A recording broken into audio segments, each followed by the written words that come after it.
I had always been the practical one in our family. While my older brother, Bart, was busy crafting ambitious plans to conquer the world of business, I stuck to tried and true solutions and systematic hard work. Stability, I believed, was the most reliable path to success. Following that principle, I enrolled in university, graduated with honors, joined a promising company, and methodically climbed the corporate ladder. That approach finally paid off when I landed a position at Crawford and Associates. The salary, which I had never even dared to dream of, made my previous job look like a pitiful side gig. The only downside was the commute, 2 hours each way. I spent 4 hours a day stuck in endless traffic, surrounded by noise and exhaustion. After 2 weeks of this grueling routine, I realized I couldn't go on like that. I urgently needed to find a place closer to the office. That Saturday, as usual, I went to my parents' house for a family dinner. It was a long-standing tradition: Mom's delicious homemade meals, Dad's updates on the latest news, and the cozy atmosphere of our old home, where I always felt safe. As I walked into the kitchen, the aroma of something wonderful enveloped me like a warm blanket. Mom stood by the stove, gently stirring a pot. Her face bore the familiar look of concentration she always wore while cooking. "Amber, sweetheart, take a seat. Dinner's almost ready," she said with a smile, glancing at me over her shoulder. Dad sat in his favorite chair with a newspaper, just as he always did, as though frozen in that position for eternity. When dinner was ready, Mom and I began setting the table. Gleaming plates, neatly folded napkins, steaming dishes. It all looked like I had traveled back to my childhood. Once we were seated, Mom asked her usual question. "So, how's the new job, dear?" I hesitated for a moment before answering. "Honestly, it's great. The salary is good, and the team is wonderful. But the commute is awful. 4 hours a day.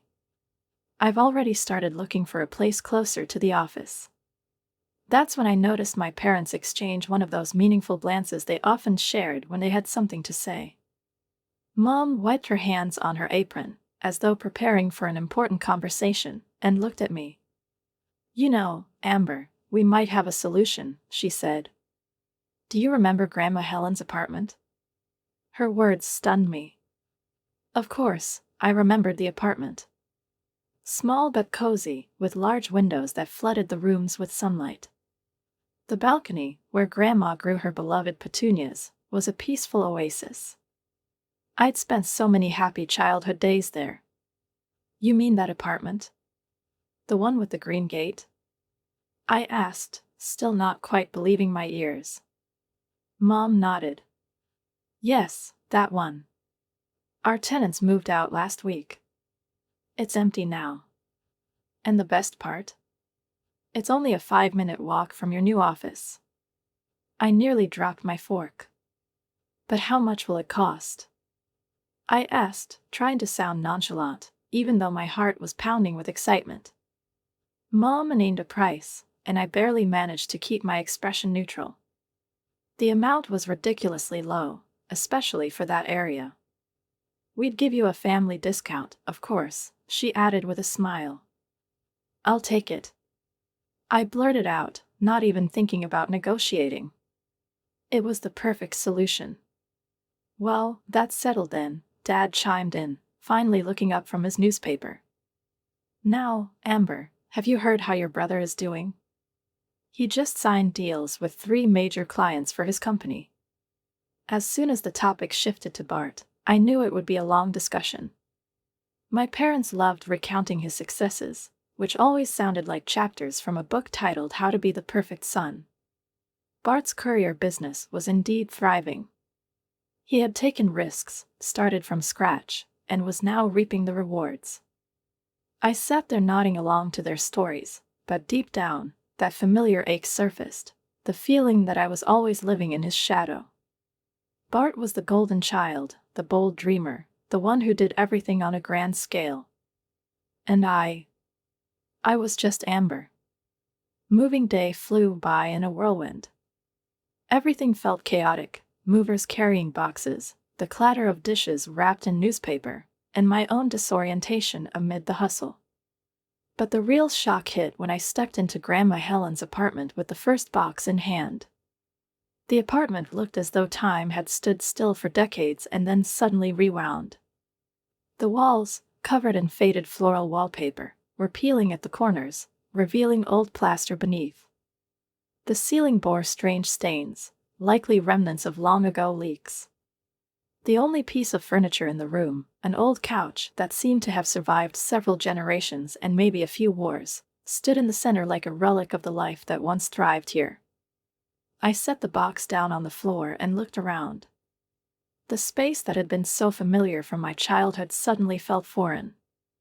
Sighing, I sank onto that same old couch, crossing my legs, and, for what felt like the first time all day, allowed myself a moment to relax. Almost instinctively, my hands reached for my phone to call Mom. "Hi, Mom," I began, instantly comforted by the familiar warmth of her voice. "Do you mind if I do a little renovation here?" "Of course not, dear," she replied, clearly distracted by something in the background. I recognized the sound. It was her favorite cooking show playing on TV. "Just don't make it too flashy. You know how I feel about all those neon trends that are so popular these days." I laughed. "Mom, have you ever seen me wear anything brighter than navy blue? Don't worry, it'll all be in my style, neutral colors, calming tones. I'm thinking earthy beige, some gray, maybe a touch of deep blue." "That sounds lovely," she said, but by then I was already lost in my own inspiration. That evening, I became completely engrossed in scrolling through endless interior design websites. I created a Pinterest board that quickly filled up with photos of cozy living rooms, perfectly matched textures, and soft color palettes. In my mind, I began piecing together an image of my new space: warm gray walls, soft beige rugs, accents like dark blue throw pillows and curtains.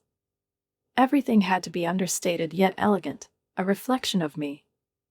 The next day after work, I bought all the tools I'd need and started with the wallpaper. Peeling it off was harder than I'd expected. Every inch required effort, but with each strip I removed, it felt as though the apartment was shedding its past. Painting was my next step. I learned that the phrase, "just one more coat," could easily turn into hours of work, but in the end, the walls took on a depth and richness that made it all worthwhile. On the weekends, I wandered through furniture stores as if searching for hidden treasures. I spent hours choosing a couch, meticulously measuring its dimensions, feeling the fabrics, and imagining how it would fit into my future space. Little by little, my apartment began to come to life. The old couch was replaced by a modern yet incredibly cozy sectional in a soft gray shade. I found a solid wood dining table that could seat 6 people. A plush rug tied everything together, and I swapped out the outdated light fixtures for sleek, minimalist lamps. The renovation took 6 months. It was made up of evenings after work filled with paint and the sound of tools, and weekends spent hunting for the perfect details.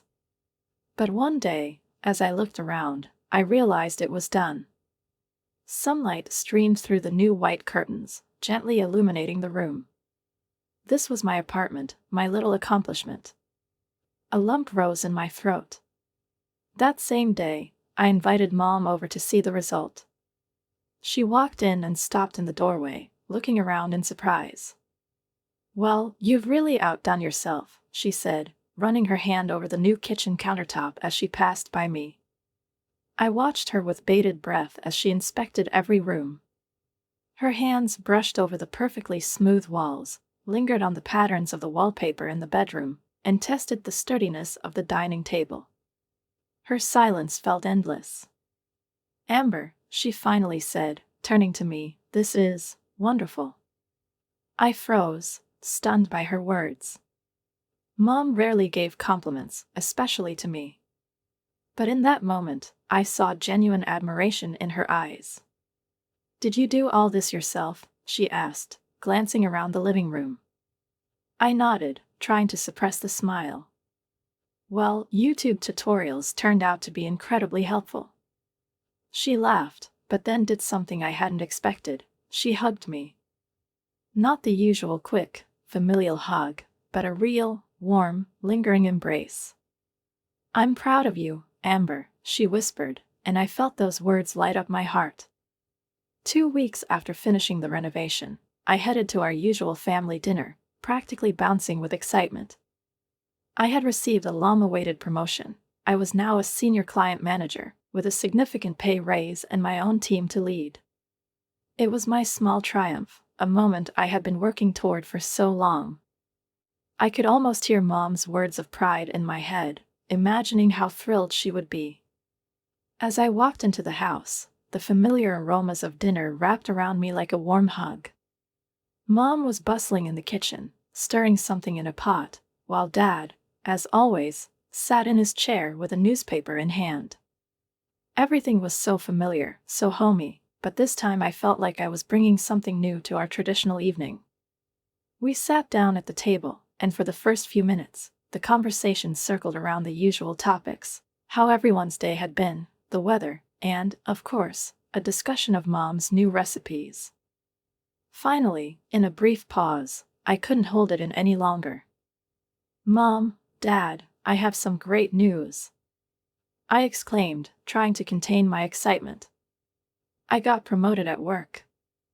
Mom glanced at me briefly, barely lifting her eyes from her plate. "That's nice, dear," she said in a neutral tone, as though I just mentioned buying a new dress. Then she turned to Dad, her voice dropping slightly. "Have you heard from Bart today?" My heart sank. I should have seen this coming. Every family dinner inevitably revolved around Bart. And as soon as Mom asked her question, the real conversation began. It turned out things weren't going well for Bart. His courier company was under serious threat from a major competitor that had recently opened a branch in our city. This was a national chain with sleek apps, low prices, and cutting-edge technology. Bart's clients were leaving one by one, and the situation seemed to be getting worse. "We're going to help him," Dad announced, pushing his plate aside. I raised my eyebrows in surprise. "What do you mean?" "We've decided to take out a loan to help him weather this crisis," Dad continued, as if it were the most logical decision in the world. I nearly choked on my water. "Are you sure that's the right move?" I asked cautiously. Maybe this is an opportunity for Bart to try something new. If he can't compete with this big company, maybe it's better to pivot rather than pouring more money into what could become a bottomless pit.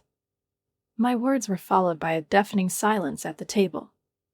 Mom and Dad exchanged a look I rarely saw from them, not one of gentle understanding, but one that said, "We're disappointed in Amber, again." "You don't understand business, Amber," Dad finally said, his voice firm and detached. "You always play it safe with your office job. Bart is an entrepreneur. He takes risks, and family is supposed to support him." "We're family," Mom added in a resolute tone, as though drawing a line under the conversation. I opened my mouth to argue but then closed it again. What was the point?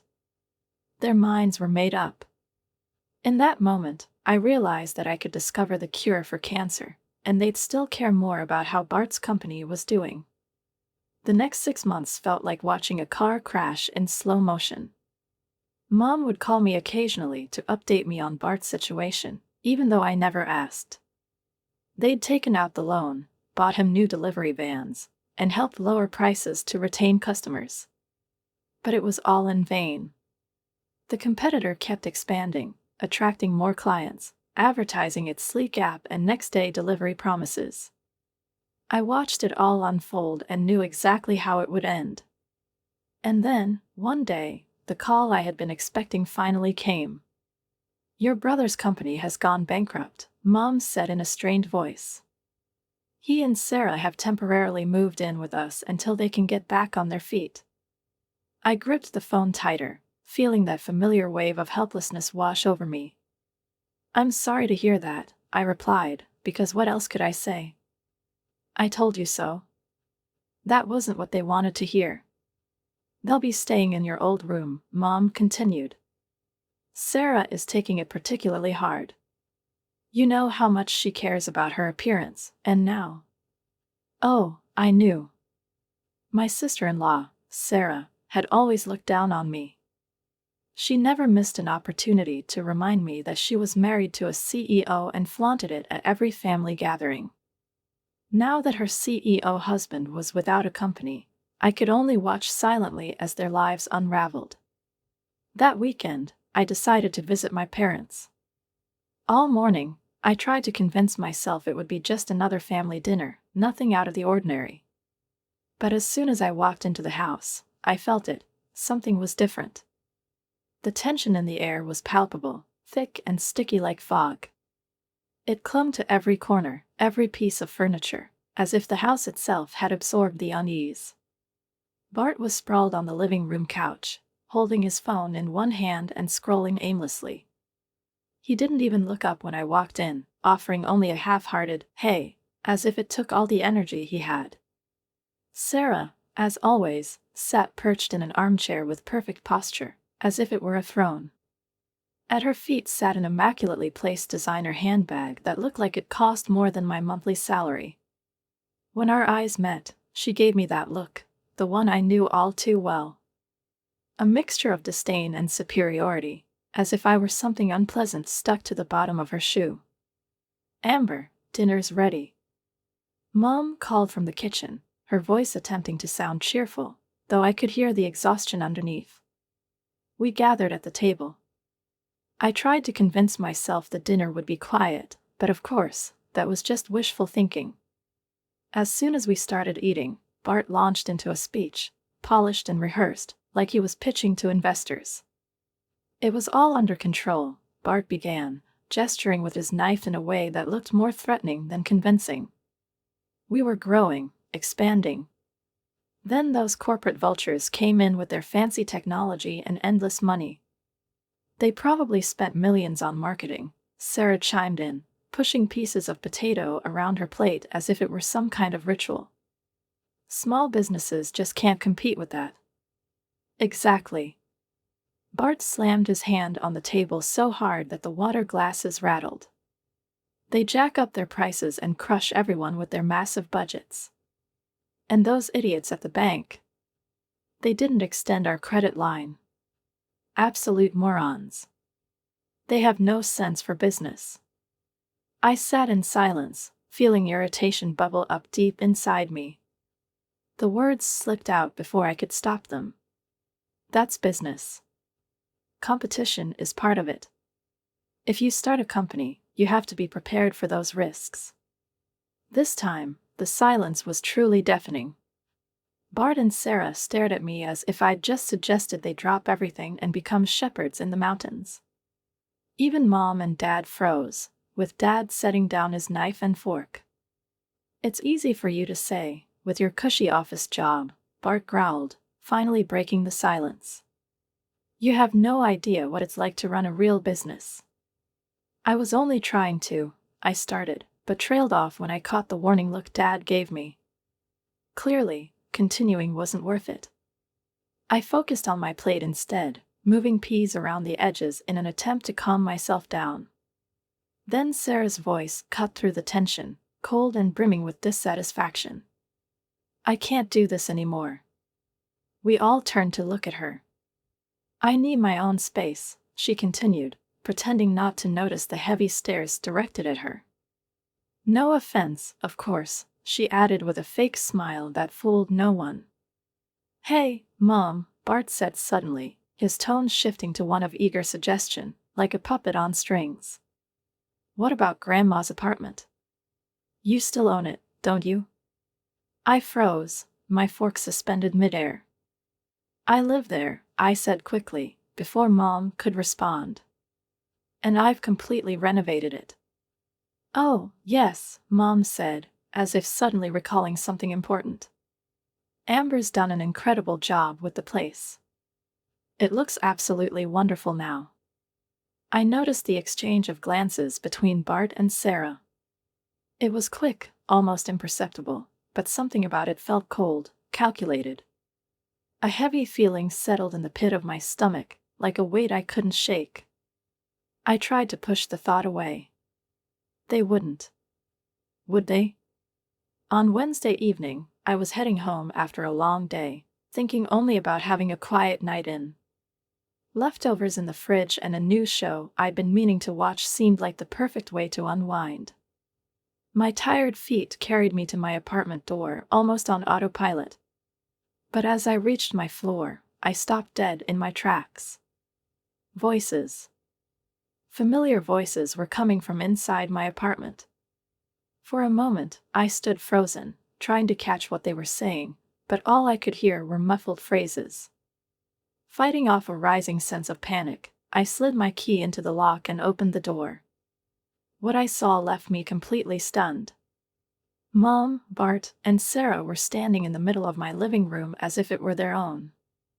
Mom was inspecting the room like she was conducting an official inspection, while Sarah, entirely at ease, ran her hand along the new curtains I had hung just a month ago. Curtains I had spent hours choosing to perfectly complement the updated decor. "Mom, what's going on?" I asked, struggling to keep my voice steady. "You could have at least called to let me know you were coming." Mom waved her hand dismissively, not even bothering to look at me. "Don't be ridiculous, Amber. It's my apartment. I don't need permission to come here." My mouth went dry.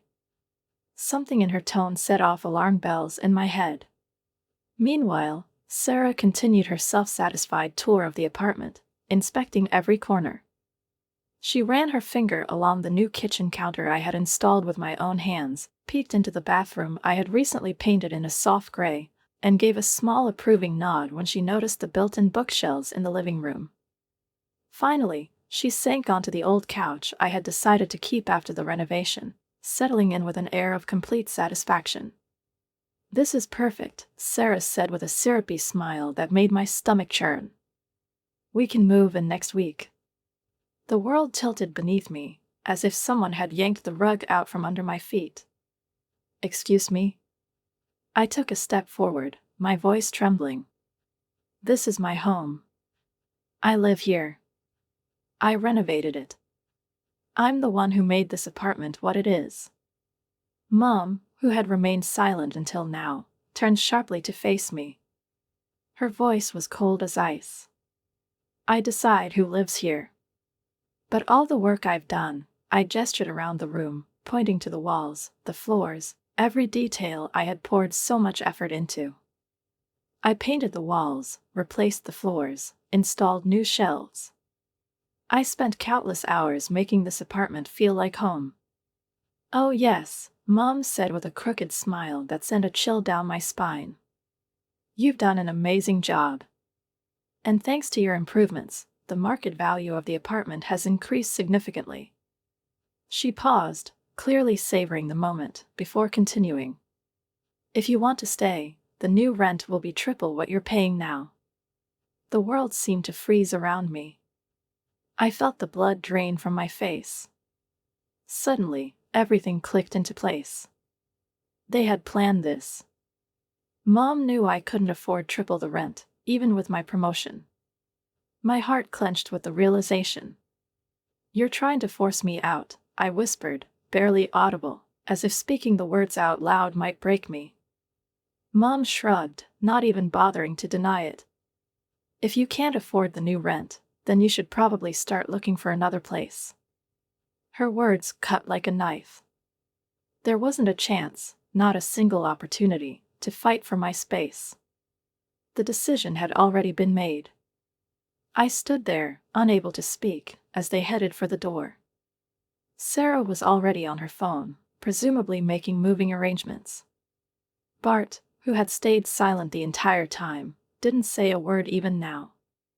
His silence screamed louder than any excuses could have. At the doorway, Mom stopped but didn't turn around. "You have a week to move out," she said coldly before closing the door behind her. I was alone.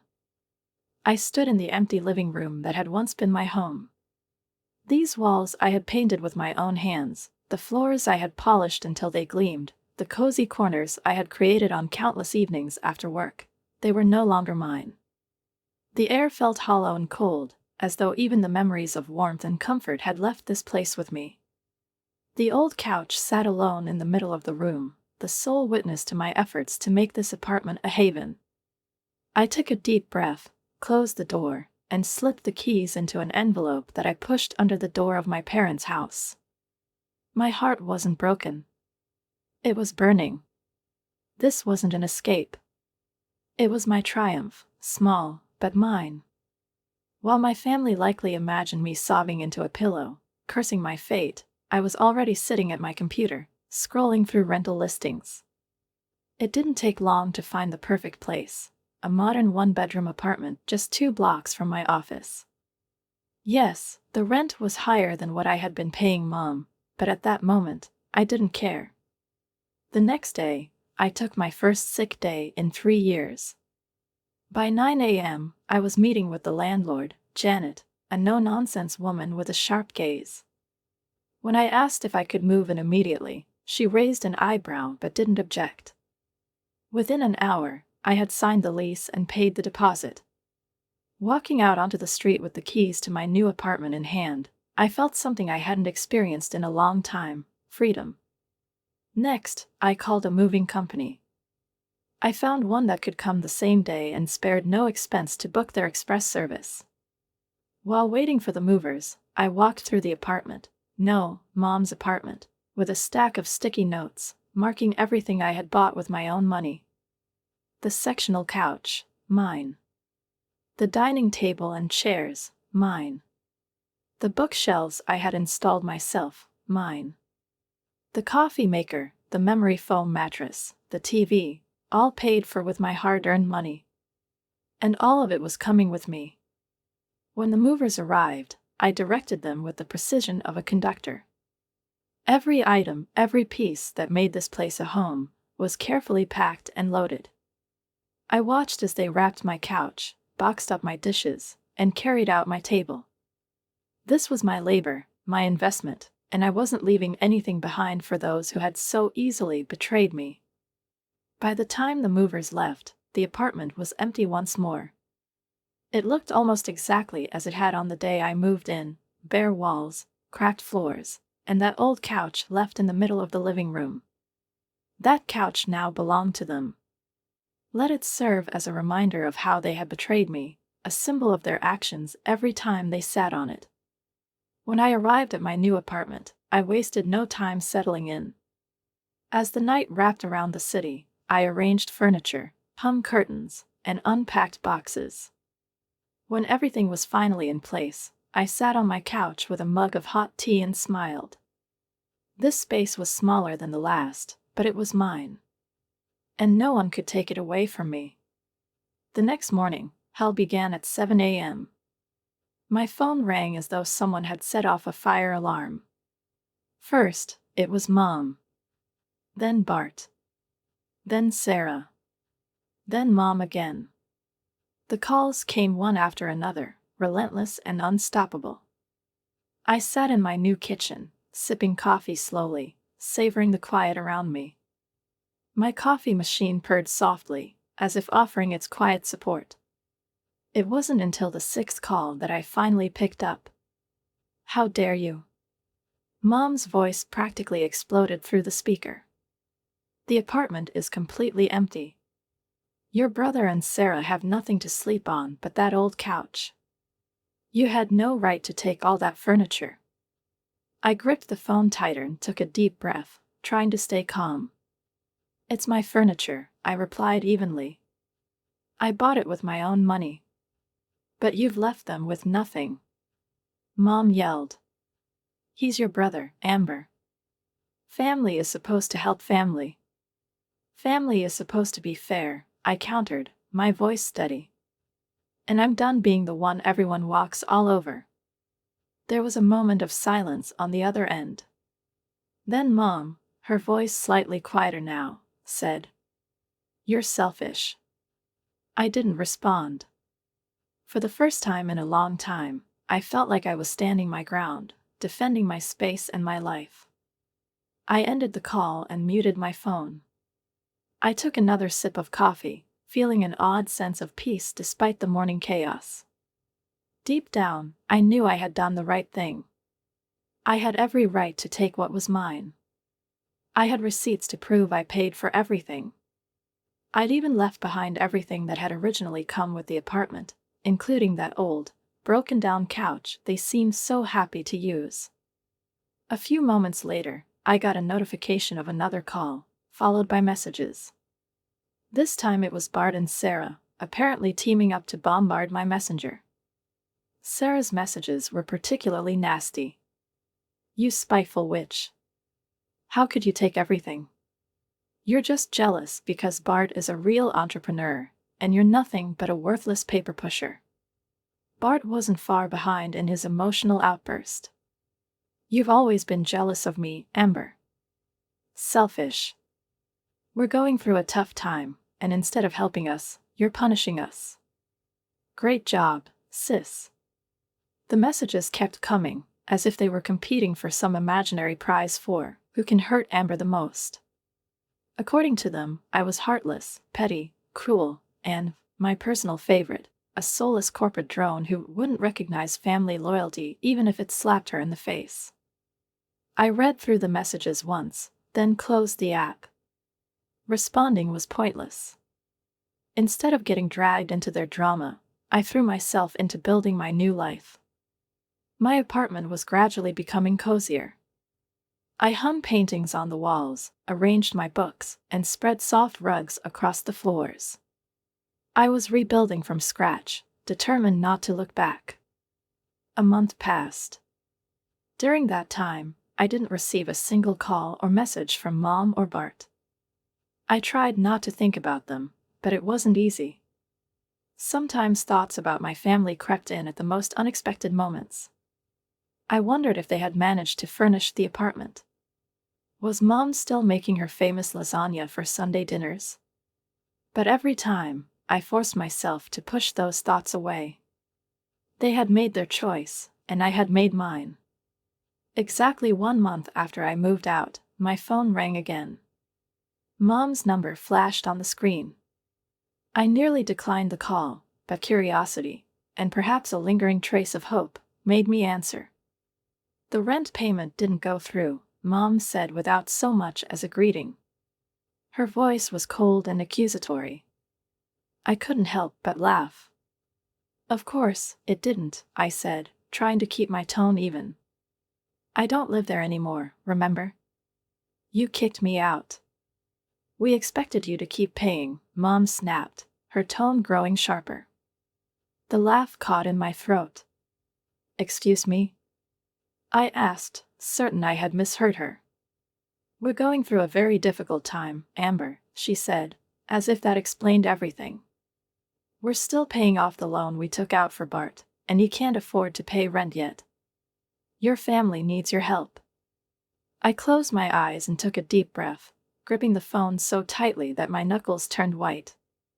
"Let me get this straight," I began slowly. "You kicked me out of the apartment so Bart and Sarah could move in. Now you expect me to keep paying rent for a place I no longer live in so they can stay there for free?" "Family helps family," Mom replied in a tone that suggested this was the most obvious thing in the world. Heat flushed through my face.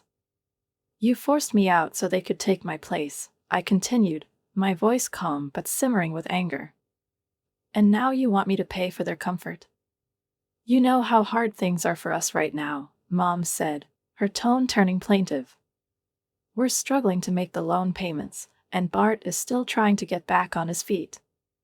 For a moment, I stood frozen. Everything about her words, her tone, the sheer audacity of this conversation filled me with a strange mix of anger and sadness. "Mom," I said quietly but firmly, "I'm not going to pay for your mistakes. You made your choice. Now you'll have to live with it." I heard her sigh, but I didn't wait for her response. I ended the call and turned off my phone. The weight in my chest was heavy, but for the first time in a long time, I felt like I had done the right thing. That phrase kept echoing in my head. Family helps family, How many times had I heard it over the years? Always when they needed something from me. Never when I needed support. Something inside me broke at that moment. Or maybe, for the first time, it finally came together. Is that what family does? I said, my voice steady, free of its usual hesitation. Family kicks one child out to make room for another. Family takes someone's home and then demands they pay for it. You're being dramatic, Amber, Mom replied tiredly. No, Mom. For the first time in my life, I'm being realistic, I said. Family helps family, right?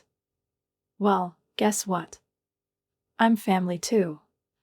Or at least I was supposed to be. A heavy silence hung over the line. It felt like Mom was trying to think of something to say but couldn't find the words.